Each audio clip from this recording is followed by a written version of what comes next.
Okay, hey, it's Andre Johnson here with Deal Mastery, and I'm here with one of my most valuable strategic partners in my business, Anna Belmiro. Anna, how are you? Good. How are you? Good, good. So, Anna, thanks for taking the time to join us today. We're just going to have, a nice free-flowing conversation like we do sometimes when we meet at a diner and coffee shop. And only difference is this time you get to speak to everyone else while you're speaking to me as well. Anna, I know we first met over a year ago at the Think Realty Expo in Baltimore, and you attended our Deal Finders workshop. And from that particular presentation, we had conversations outside the room and talked about, where you were in your real estate career. And before we move forward from there, let's kind of roll back and then kind of understand who Anna is. And so why don't we just first, share with everyone, your story and how you got into real estate investing and just where you are right now. Okay, great. So, yeah. Well, I have been working in real estate since 2004. It was my first job out of college. The school I went to, Drexel University in Philly, they have the quarters. So you go to school 3 quarters, and 1 quarter you do an internship. So I did an internship in a property management company, and they liked me and they offered me a full-time position. So that's how I got started in real estate. So things have evolved since that time, but I really enjoyed the fact that I was able to work in the office and working on the spreadsheets and doing the administrative work that real estate takes. And I was also able to go out and take a look at some properties and meet people. So that kind of broke the routine for me, and that's what got me started in real estate. But real estate is very broad, and most people don't understand that. So there's several different ways that you can work in real estate.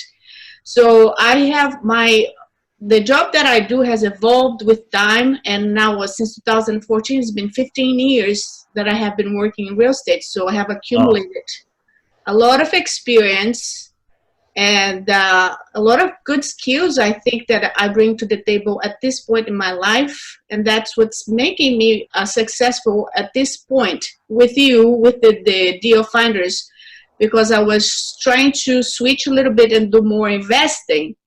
And so I thought that joining the deal finders was a good way to get my hands on the projects, and that's what I did. And I think it's been working out okay. I'm never satisfied. So I wish I have done like 3 times the amount that I did so far, but it's okay. I don't think I did so bad, but I oh. always set higher expectations for myself. All right, so let's, for a lot of people watching, and they may, like you, have started in real estate, not necessarily as an investor, starting out. Some people start out as a real estate agent. Some people start out as some real estate professional, maybe on the mortgage side, the lending side. Some people start out even in a trade. Like some people may be handy and they, just do their own carpentry work on their own properties before they start, going out and investing.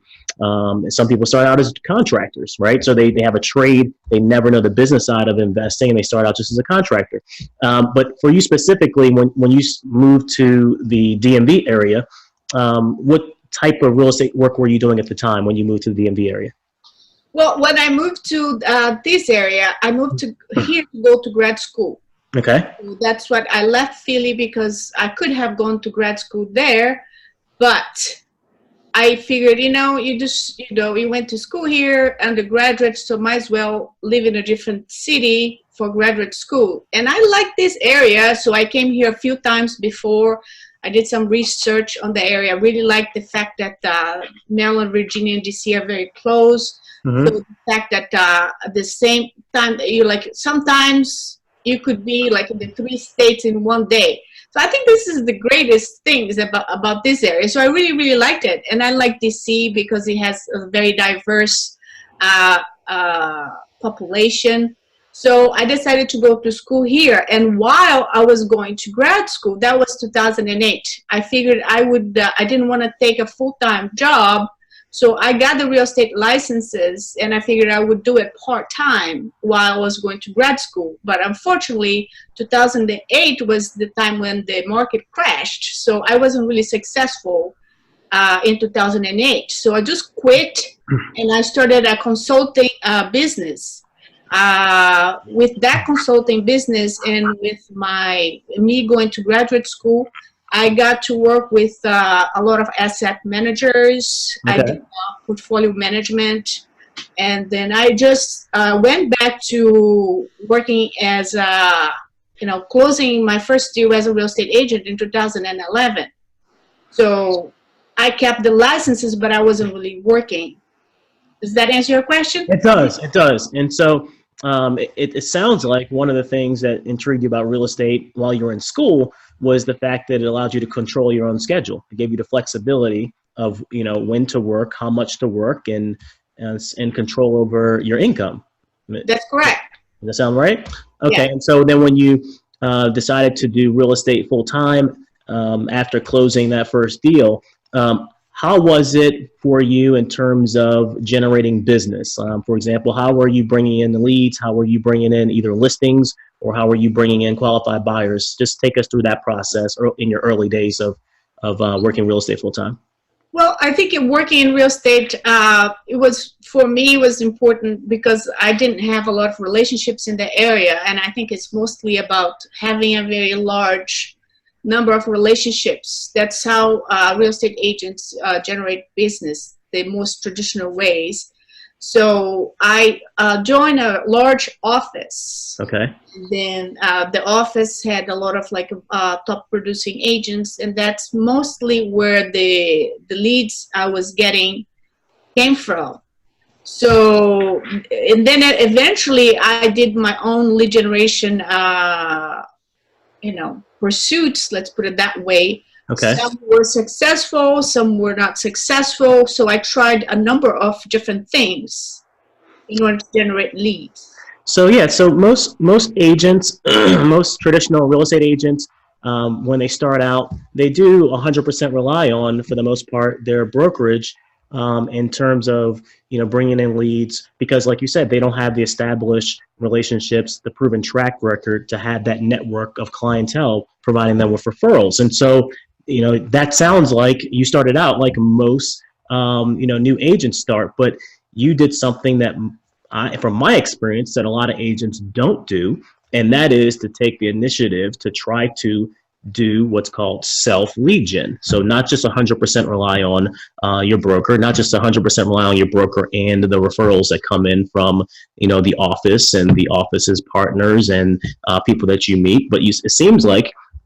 from what you're saying, you went out like any good business owner does, because you said you owned your own business before that. You went and sought out some type of marketing building some system to bring in leads. So talk us through, you said some worked, some didn't. Talk us through the types of marketing you tried to do, like the different platforms you tried to use, the different types of leads you tried to bring in, and how that worked out. Well, I did a lot of in the beginning. I did a lot of work, like just working through what the office would offer me.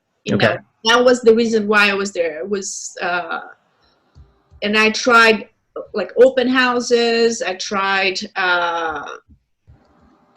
just taking people out for lunch. You're right. Tried to build those relationships, and but and I tried some online lead generation. I think a lot of agents will try Zillow leads at one point or another. Mm-hmm. So I tried that, and I was kind of like successful, but not as successful as I hoped I was. Okay.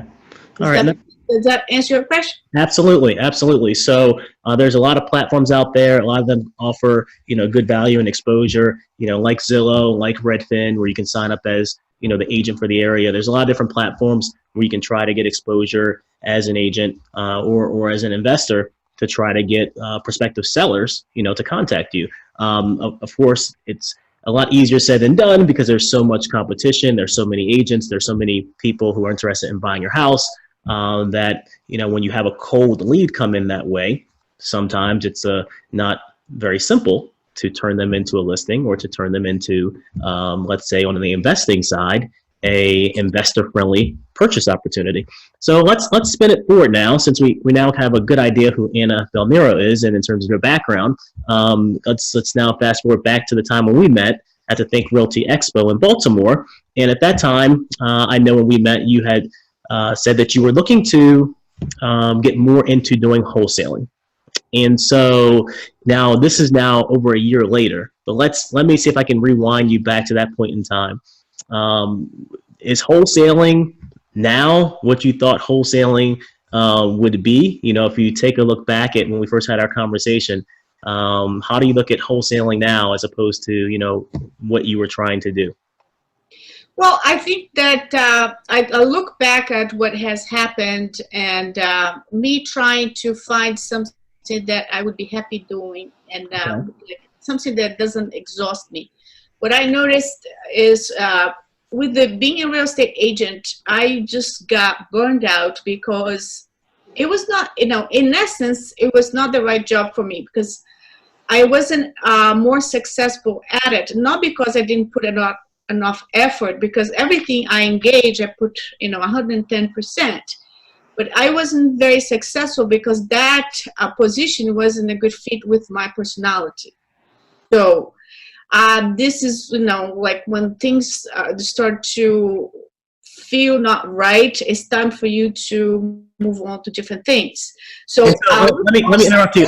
Let me interrupt you for 1 second, because I think this is important. Because a lot of people, Anna, they start a job or a career, or they start out as an agent or whatever it is, and they don't do what you just did. Like, so what is it about your personality that you are self-aware enough about where you said, you know what, I'm not going to do this anymore. I'm going to try to get towards wholesaling. And before you answer, I'll tell you a quick story about me.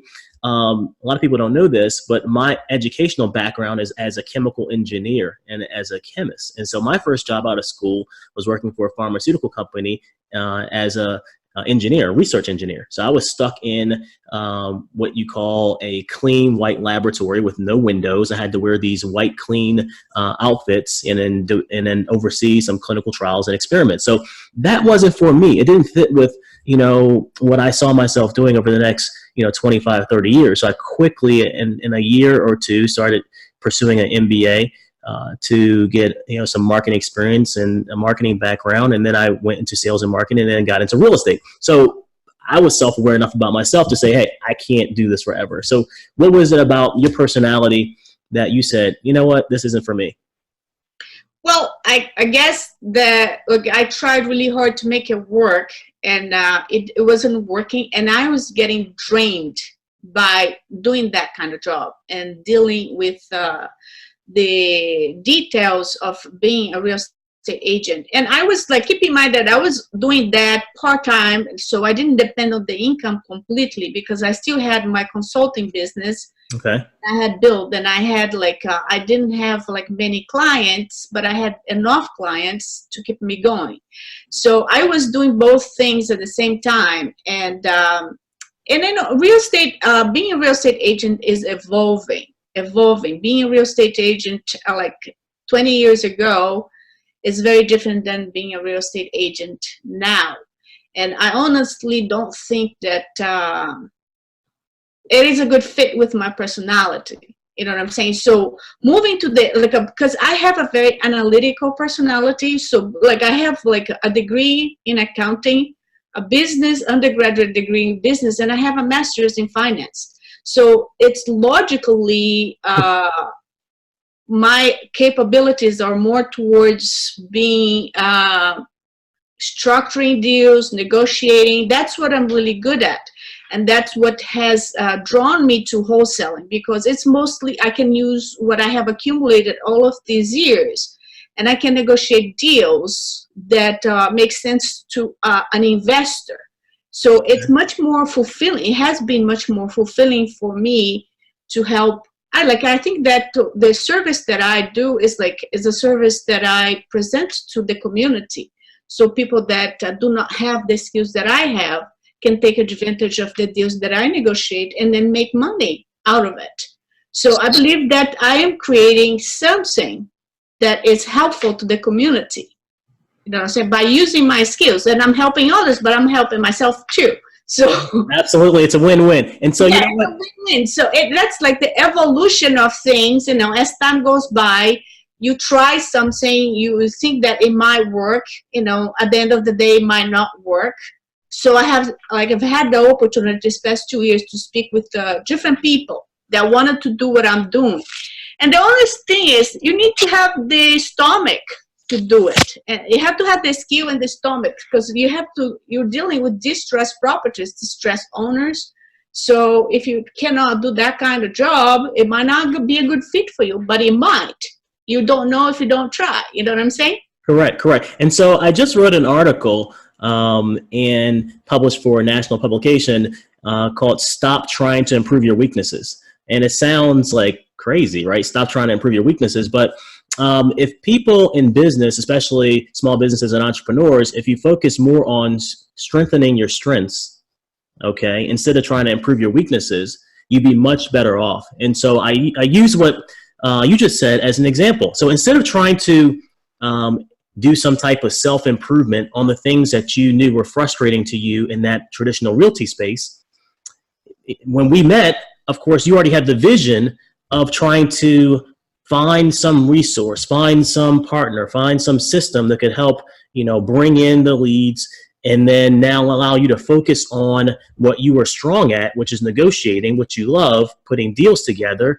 And that's where you find the best of yourself or the best of your business. If you're out there listening, is just strengthen your strengths, focus on how to use your strengths as best you can instead of trying to improve your weaknesses. And you can find partners, you can find resources that can complement your weaknesses, and you focus on your strengths, and then you will be the better for it. So now let's spin it forward to, again, we met at the Think Realty Expo. You thought the program that we offered would be of value to you to complement some things that would help you to grow your business. I mean, we're not going to spend time talking about Deal Finders in detail. There's other places people can go to find out about Deal Finders. Deal Finders is our co-wholesaling program where we find hot off-market deals. We partner with investors to follow up on those leads, and then we provide the expert guidance support to get the properties under contract, and then the network and the cash buyers, the pre-qualified buyers to wholesale the properties to split wholesale fees 50-50. You can get more information about Deal Finders at dealfinders.info. But so Anna signed up for our Deal Finders program. And then we, of course, we do what we do. We leverage the proven We Buy Houses funnel, the marketing mix that includes, list stacking, a very, very wide array of potential motivating factors for sellers, vacant houses, expired listings, retiring investors, code violations, divorcees, potentially inherited properties, including probates and trustee sales, and all these different potentially motivating factors. We list stack those, and then we go to work with our investigative databases. We skip trace them. We get contact information, phone numbers, emails. We reach out to them via cold calls, ringless voicemails, text messages, and then, of course, do marketing follow-up, including direct mail, et cetera. So what we do, we've been doing for a very long time. We're very, very proficient at it. But we, over the years, have never allowed investors to partner with us in a strategic way. We've always done everything in-house. And so about over a year ago, about a year and a half ago now, we rolled out our Deal Finders program, and we had Anna come in and join and start to be very quickly one of our very key strategic partners and following up on these leads. It took me a very short period of time to realize that Anna was not the typical deal finder, that she brought value to the table in terms of her own ideas, her own approach and creativity with working with us to get these properties under contract. And so, Anna, why don't you kind of walk through how things kind of unfolded for you as you started to evaluate the first batches of leads that came in. Of course, you had been dealing with sellers in the past before, but more in an agency context. Now you're dealing with these sellers kind of with a different lens in mind. You're looking through the lens of, oh, I'm an investor now. I'm trying to provide, as you said, a service for other investors. So I need to get these properties under contract at the most favorable price, favorable terms that makes it an investor-friendly opportunity. And so, let's take us back to the early days of you working with us with Deal Finders and how you started to get the hang of things and evaluating, these leads coming in. Well, I think that I wasn't quite sure what to expect. So I walked into this whole thing on my own. So there wasn't like a coach or a mentor.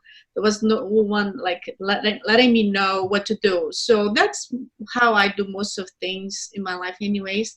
But what I was trying, it's a way for me to get started somehow. And when I sat for that presentation at Think Realty, like a year ago, I saw that you put together a system that it didn't require a lot of like upfront investment, and it was something that I was willing to do. It wouldn't take too much of my time. It's something that I could kind of like include in my schedule of things that I was doing. It wasn't too expensive, and I wasn't sure if it was going to work or not. But the thing is, I gave it a try. So what happened is, when I signed up and I got set up with the system and everything, I started getting the leads coming into my inbox, which I thought was, well, this is great because you have like all these leads coming in. I really like that. So the only thing you have to do is call, right? So what did I do? I called a bunch of people when I started getting the leads, and I was successful in setting up a few appointments right off the bat on the first week. So I went to these appointments, and there were 5 appointments on the first time I went out, and then from this 5 I put 2 under contract. 1 fell apart, and the other one worked out. So in my opinion, I believe that the system you created, so I had this conversation with you, it's an asset to the community, to people that do not have a clue, do not know where to start.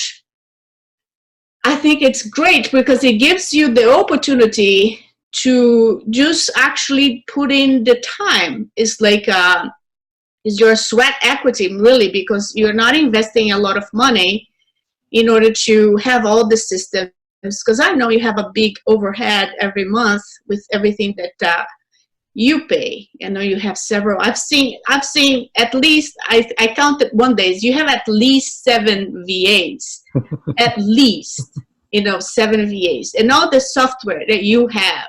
So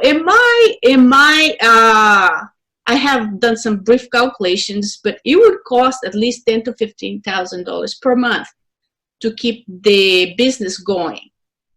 Yeah, and that's not a bad estimate, because there's been times in total, Anna, with my We Buy Houses marketing funnel, we spent anywhere from, like you said, $15,000 up to $30,000, $45,000, $60,000 in marketing. Some of it hard marketing dollar costs, like the direct costs you would spend to place an ad in a newspaper or online or on a cable or network television show, and then some of it's the overhead costs associated with your staff and your software and things like that. So yes, you're right. We've over the years had our marketing budgets be anywhere from $10,000, $15,000, $20,000, $30,000, $45,000, $60,000.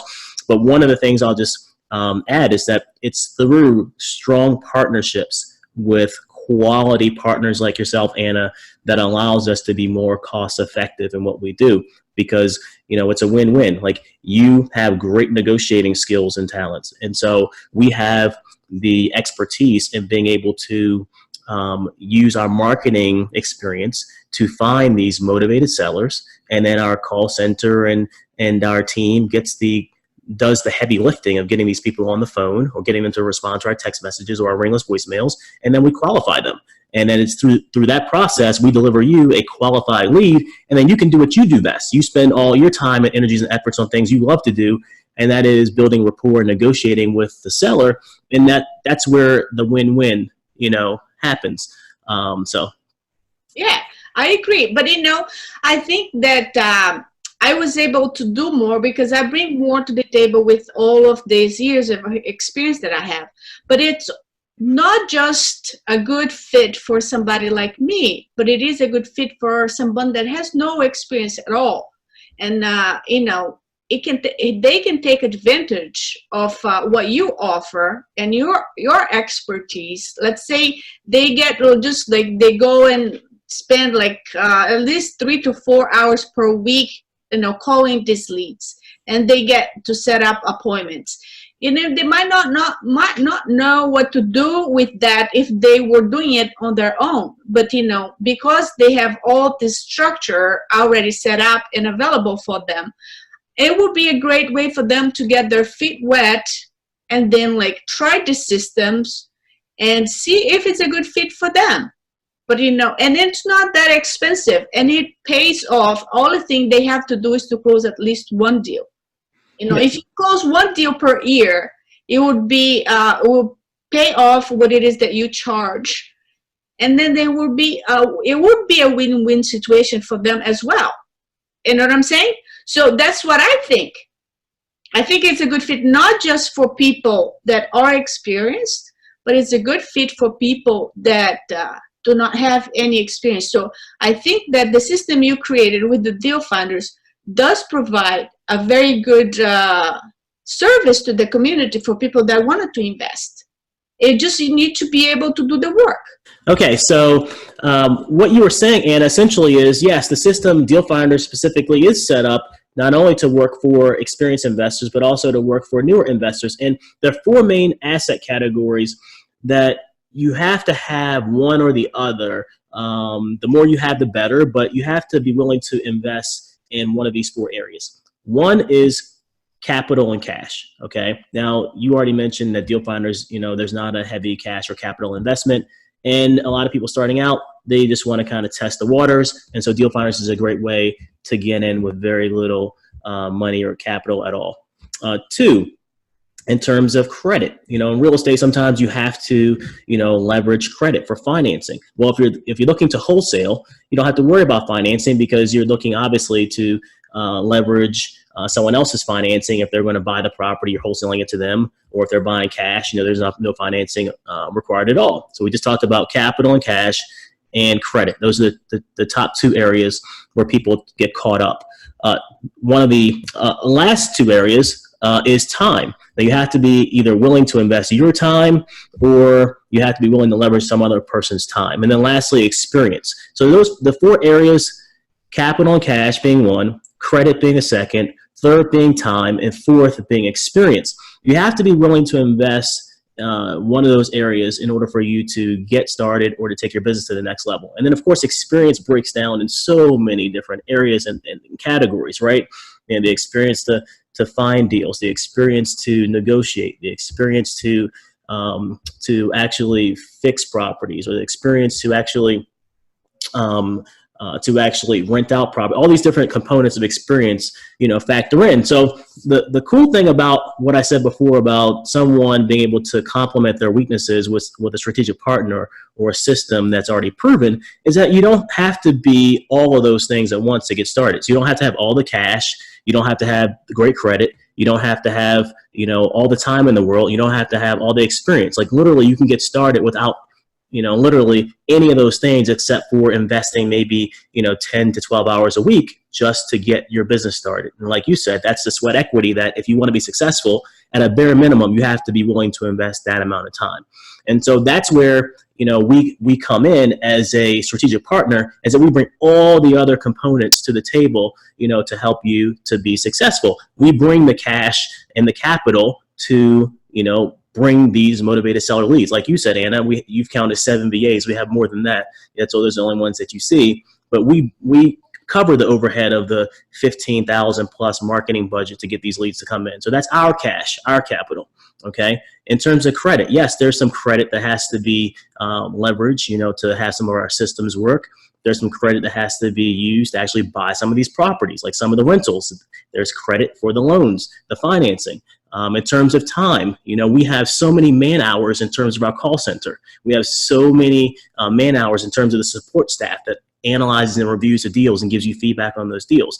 And we do our best to get the feedback in 1 or 2 business days. But of course, we cover all of the overhead for that time. So you get to leverage, as deal finders, you get to leverage our cash and capital. You get to leverage the credit, for our buyers. You get to leverage the cash from our cash buyers. You get to leverage the time from all the man hours that go into our support, our virtual assistants and VAs. And then most important, you get to leverage our experience in how to put these deals together after we help to find, prospect, and bring the leads in. So that's the cool thing about real estate investing, is that if you create the right relationships, you can leverage other people's blank, other people's time, other people's cash and credit, other people's experience, other people's time. And so it's really, really cool, how real estate affords you that opportunity. And the reason why it affords you that opportunity is because in real estate, it's commonplace for no one to get paid until a deal closes, right? So everyone understands that, okay, we're in this together. I'm not going to ask you for payment. You're not going to ask me for payment. We're going to pull on this rope together. And then if we get a deal closed, we're all going to share in the success. And that's the cool thing about real estate, unlike a lot of other industries where people have their palms up asking for a payment, when a job is like half done or a quarter done. Real estate, it's really cool how it's kind of commonly accepted that we all pull on the rope together in the same direction, and then we agree to, share in some type of, wholesale fee or some type of commission or whatever it is, once the deal closes. So. I think so. I think it's a good, you provide a good, you have a good service, available to people in this community that wanted to do this kind of work. And so that's why I'm still here. That's why you're still here, over a year later. So let's now close out by sharing with people, the volume and then types of wholesale deals you've been able to do, because not everyone's the same. Like, so here most recently, although we haven't closed one specifically, you even negotiated a contract with a couple sellers where they agreed to sell their property subject to the existing financing. So I don't want to get too mired into the details, technical details, but if you can just start from the very beginning until now, over a year, like the number, if you can estimate the number of properties you've gotten under contract, the number of deals that have closed, ones in the pipeline, and whatever you want to share. Okay, well, I started last year, so it was, I set myself to close at least 10 deals on that first year. It was like April, so I had about 8 months to do that. I was not able to meet my goal. I only closed, I think, 4 deals. Okay. But I had the 10 under contract. So they switched over to the 2019. And this year, I think I closed 6 already. And my goal is to close at least 20 this year. Okay. So we're working on it. There's different scenarios that we're working on right now, like the subject choose that you mentioned. At the end of the day, the deals that were subject to didn't close because at the end of the day, the seller did not completely understand what it was that they were doing. So I take that as a good experience for me, because I need to be more detail oriented next time that I come across an opportunity such as that one. And in order to really explain in detail what it is entailed, like what I'm in a subject to. But I take it as a good experience. And then I move forward. Probably the next time I get an opportunity to work on a subject too, it will close. Okay. Well, what I did hear though, even though I love your lofty goals, what I did hear though is that from April to the end of 2018, you closed 4. And then so far in 2019, you closed 6. So, and we're right around the year mark, a little past a year. So you closed 10 deals in a calendar year or thereabout. And so that's not too shabby. So don't feel too hard on yourself. That is very, very good. It's outstanding, in fact, in your first year of wholesaling to close, around or 10 deals. And I'm not going to tell the exact amount, but we know it's been over $100,000 of wholesale fees that have been created. So which you're very happy because you get half of it, right? I'm very happy about that. Very happy about that. And I want to hit your goal of closing 20 this year. Then you get half of it. Half of that. So no, it's a win-win. And so what I want you to share, though, Anna, is some of the lessons you've learned, because you shared this with me, and I want people to understand that it's not about just working hard. It's about working smart. So you told me you used to pick up the phone and talk to almost, any seller there. You used to pick up and you used to get in the car and maybe go out to, I'm not saying every, but almost every appointment. Now you've told me after the first, couple months, half a year working with us, you've been very, very judicious and very, very selective on what sellers you actually will, place those follow-up calls with. You've been very selective on which appointments you go take, because now you've learned what the signs are of someone that's calling themselves motivated and are really, really motivated in terms of how they respond to our questions in our questionnaire, maybe some of the answers they give. So why don't you just kind of give people a feeling for, what type of insights you have, how do you know which sellers to follow up with and what appointments to invest your time in? Okay, that's a great question. Actually, what I did is the first, few months, I wasn't quite sure what I was doing, but then I developed my own strategy. Okay. So besides having your strategy, I have my own strategy. I love it. I developed myself. I like that. And what I do is I analyze the deal. It takes me less than 3 minutes now to analyze a deal. So, and I have to be at my home office where I have everything set up, where I have all the tools that I need. Yep. And I only do it for about 2 hours a day now. Okay.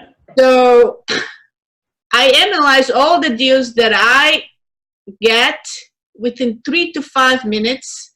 And sometimes if the numbers make sense on my setup, on my analysis, I call the owner to see if he's really a motivated owner. Okay. So 2 things. So I analyze the deal as far as the finances of it to see if it can make sense. Yep.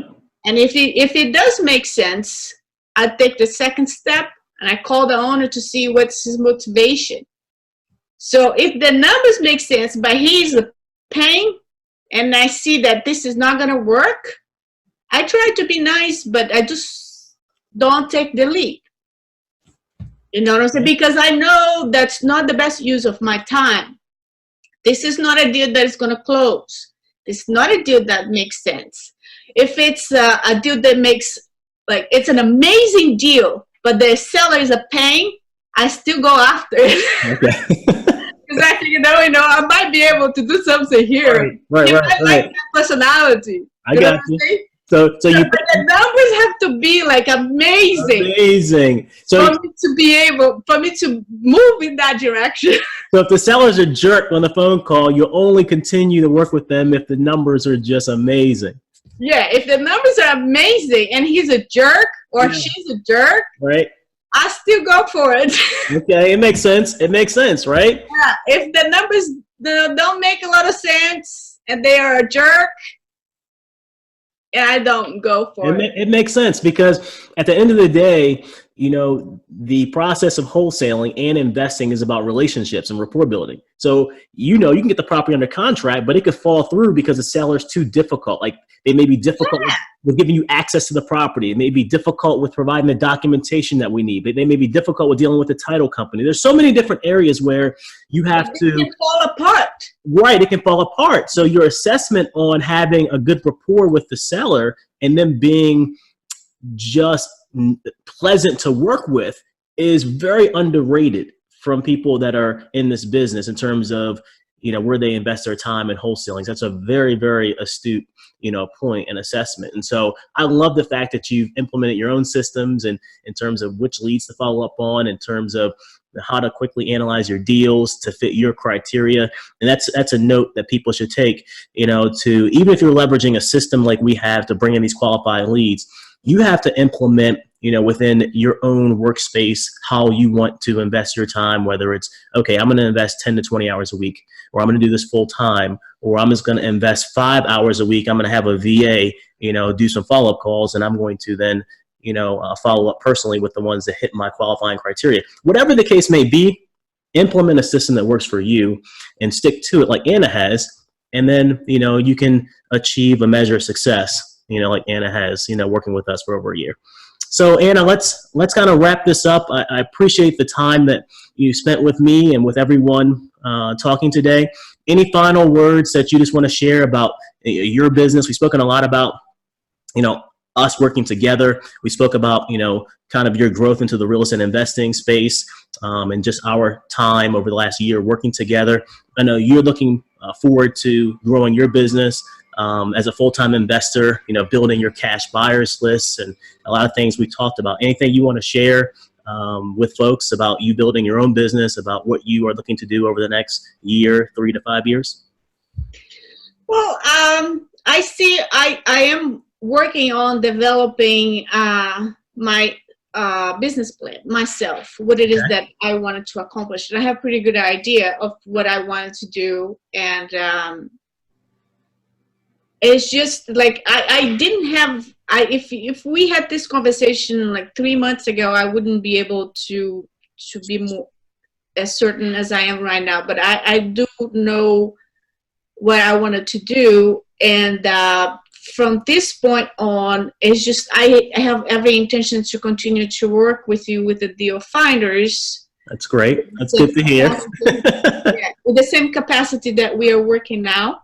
Okay. And I see the deal we value, as you know this, but I want to say this so everyone else knows as well. We value and appreciate working with you. You're very, very valuable partner in our business. You are a pleasure to work with. Everyone that sees you at our deals meetups, when you were at our booth, our deals meetup booth, I think Realty, when you've come to speak at Buy Baltimore, everyone, you might not know this, but everyone looks up to you as someone who they saw a year ago just starting out, and someone that now has, put in the work and has the work ethic, to achieve. And so, you might not look at it that way, but someone on the outside, on the sidewalk, or in the seats looking in the arena, they look at you and they're inspired, quite honestly, because you come a very long way in a very short period of time. So we want to do whatever we can to help you to continue to grow. You're going to continue to work with us. We're going to work with you. And my job is to continue to invest in people, that I have a good relationship with. So we'll do whatever it takes to continue to help you grow your business. Okay. Well, so the advice I would have for people that's starting out is to build good relationships. Honestly, that's the core measure of success for anyone. Just don't be a jerk. Just be honest. Be straightforward. Do the best you can. Maybe the best that I can is like 50%. Yours is 10, but it's the best that you can. People will notice that. Don't think that people will not notice. People will notice when you're doing your best. When you're not doing your best, they will notice that as well. So try to build good relationships, partner with people that can help you. Like I think that the same way that I believe I helped your system, the deals, you have also helped me. So I see in you like a good relationship. So this is what I think. There's other relationships that I have formed in this past year. Not many, but it doesn't need to be many. It needs to be quality relationships, not quantity. Absolutely. So if you can have at least 5 good relationships, you can make it in this business. And that's my advice for people who are starting out. Just do the best you can and build good relationships. That's all you need. And do the work. And do the work. All right, Anna. Well, thank you very much. for your time today. We'll see each other soon. And until then, good luck negotiating. Thank you. All right. Take care. Bye-bye. Okay.